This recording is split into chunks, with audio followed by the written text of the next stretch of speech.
Alright, everybody. Another chapter, another page in my business life, if you will.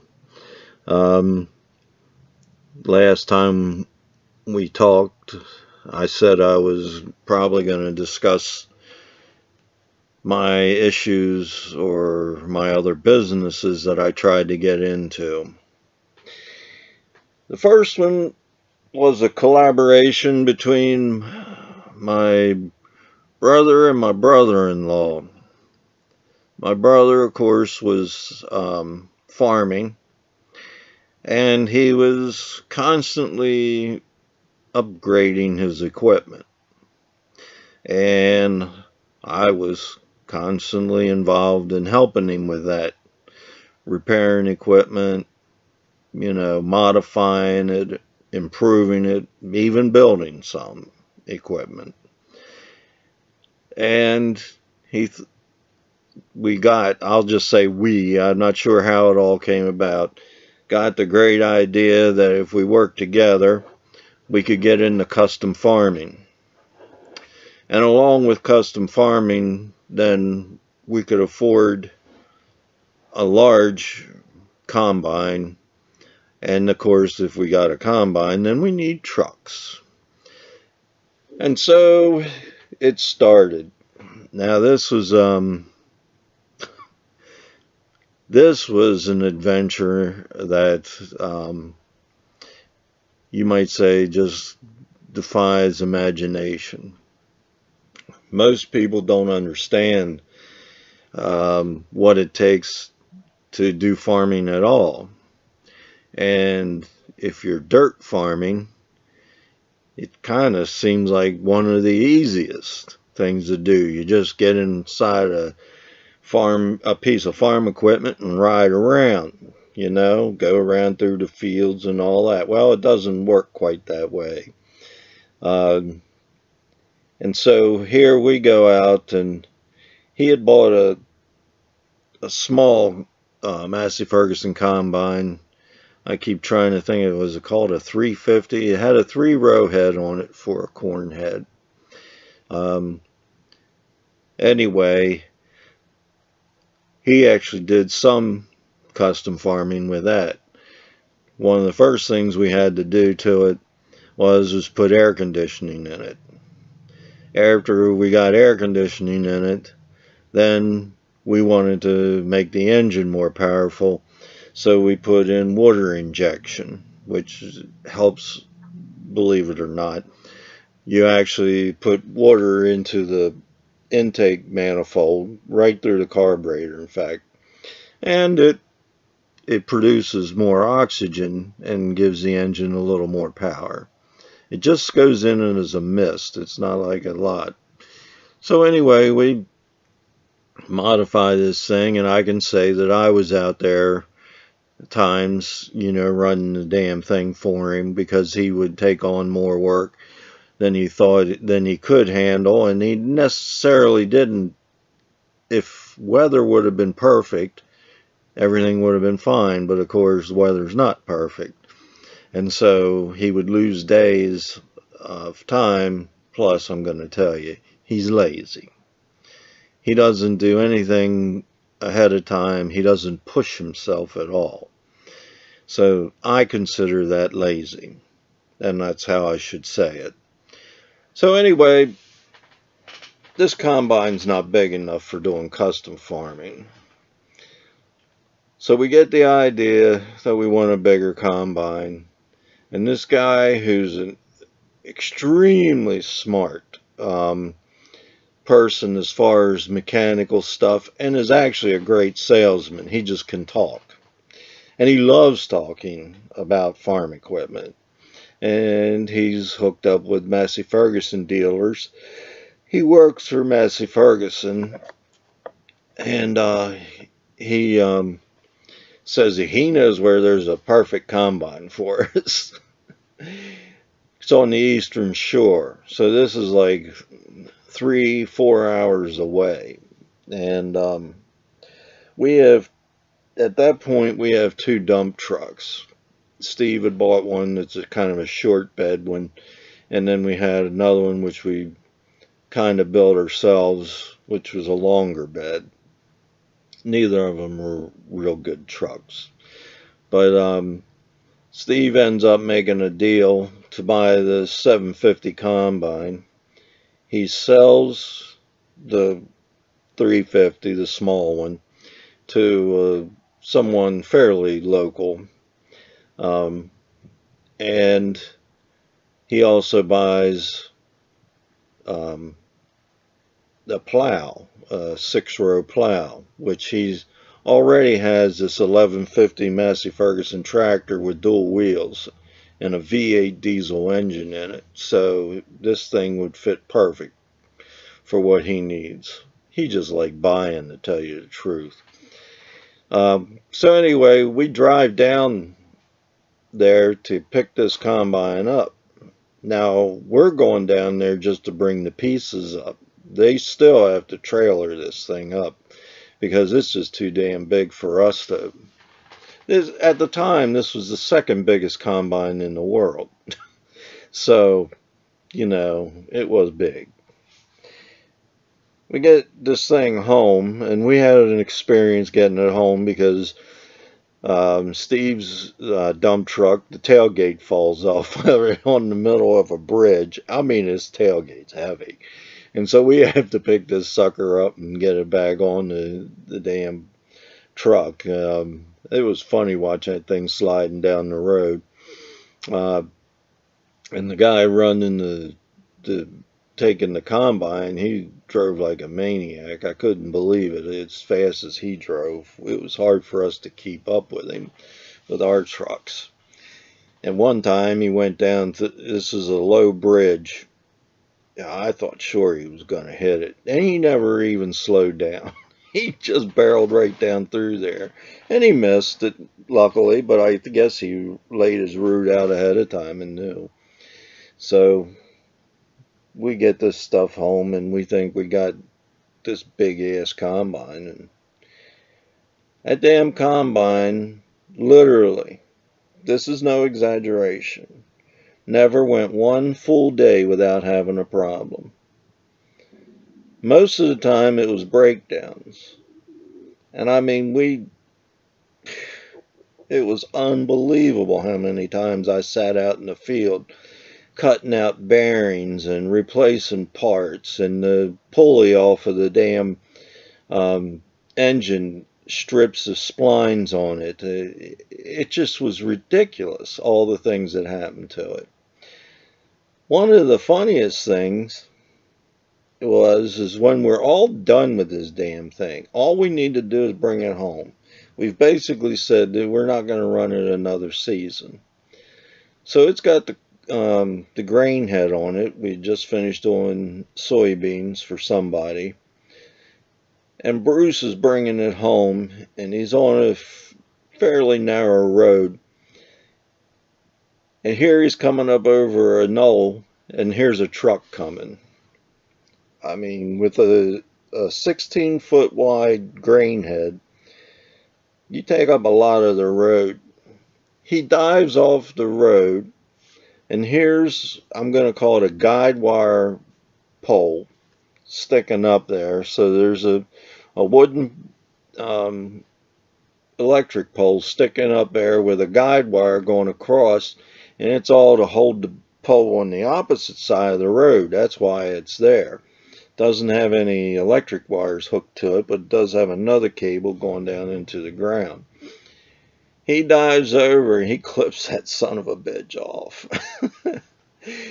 It flies over top his cab, luckily, and over top of the truck that's coming across the other way. Doesn't hit anything and lands on the other side of the road. Now, it did break one batting board on the grain head. Besides that, there was no damage to it. I don't know how we got away with that one. So he gets it home, and that's it. We're done with this piece of shit. I tell you, it's amazing, but it literally never had one day where it drove. I gotta tell this story.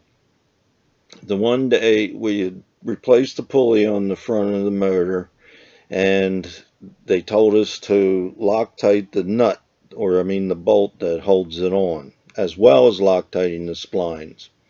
So we did. And then every so many minutes we're supposed to retorque the bolt. And so we did. The bolt never got any tighter, which is a sign already that there's something wrong, because it should be settling in and we should be getting it tighter. Well, the new pulley strips out on us again. So we have to go out and get parts. And my brother heads out for parts, and here the combine's sitting in this field. And we got the corn head on it, and I got the torch with me, and I thought,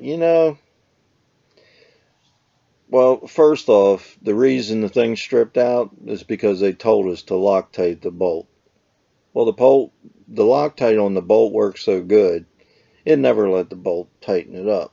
If we wanted to tighten it up, we needed to heat the bolt so that it softened the Loctite so that we could add torque to it. 300 foot-pounds of torque was what it needed. And we couldn't turn the bolt because of the Loctite. So it never seated the pulley like it should, and it stripped it out again. So while it's sitting there and I'm waiting for my brother, I decide that I'm going to torch off these two tines that keep throwing corn out of the head. Now, I don't know why they were positioned where they were, but because of their position, they would do it. So anyway, I cut the two out, and while I'm there standing in the corn head, I look down between the noses, and there's a fire. I'm going, son of a bitch. Now, I can't get to the fire underneath there, and I'm thinking I might be in trouble. And there happened to be a house real close. So I ran over there, rang the doorbell, asked them if they had shovels. And and I asked them to call the fire department.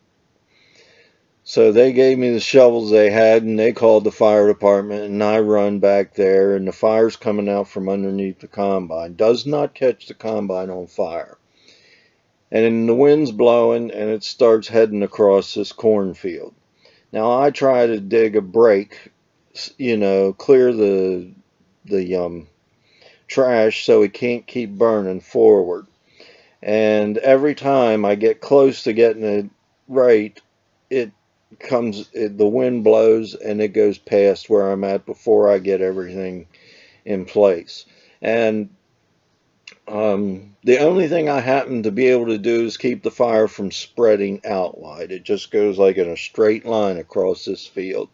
And I'm digging and digging and digging and throwing, and I'm trying to keep it. I don't know what else to do, and I'm chasing this fire, really. It was very exhausting. And finally it gets to the other side of the field. Luckily there was no standing corn, because if I'd have been in standing corn, man, it would have gone crazy. But anyway, it got to this green pasture with tall grass, and it just stopped. That was it. It had no other place to go, and it went out. And just as I watched that fire go out, here comes the fire company. Now, I'm sure it was only a few minutes, but still.